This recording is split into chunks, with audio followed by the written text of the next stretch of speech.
Exciting news, Pamilyang Valenzuelano! Magle-level up na ang ating Dotbot chatbot. Mas maraming features, mas maraming matutulungan. Ipinakikilala ang mas pinabilis at mas pinalawig na Dotbot ng ating City Social Welfare and Development Office. Ano nga ba ang bago sa Dotbot?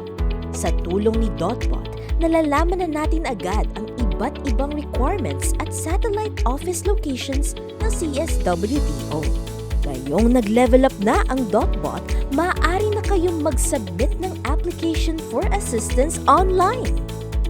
Kung ikaw ay kwalipikado para sa online application, magbibigay ng apply online message si Dotbot. I-click lamang ito upang mapunta sa Dotbot online application system.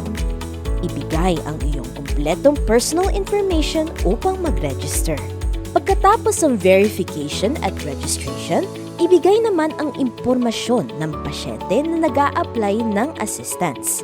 Ang pasyente ay maaaring ikaw o ang iyong kamag-anak. Pagkatapos nito, ihanda ang scanned o soft copies ng requirements at i-upload ang mga ito sa system. Ang Dotbot system ay mag-generate ng QR code at reference number para sa iyong application. Mahalagang i-screenshot ito dahil magagamit mo ito sa iyong follow-up. Kung kulang o kailangan ayusin ang iyong requirements, makakatanggap ka ng text at email ukol sa mga dokumentong kailangang asikasuhin o i-re-upload. Kung tama at kumpleto naman ang iyong requirements, makakatanggap ka naman ng confirmation text at email ukol sa schedule ng iyong on-site validation sa pinakamalapit na tanggapan ng CSWDO. Dala ang iyong printed requirements, pupunta na lamang kayo sa araw ng iyong schedule. Mas madali at hindi na pabalik-balik. Sa Dotbot, hatid namin ay tulong on the dot.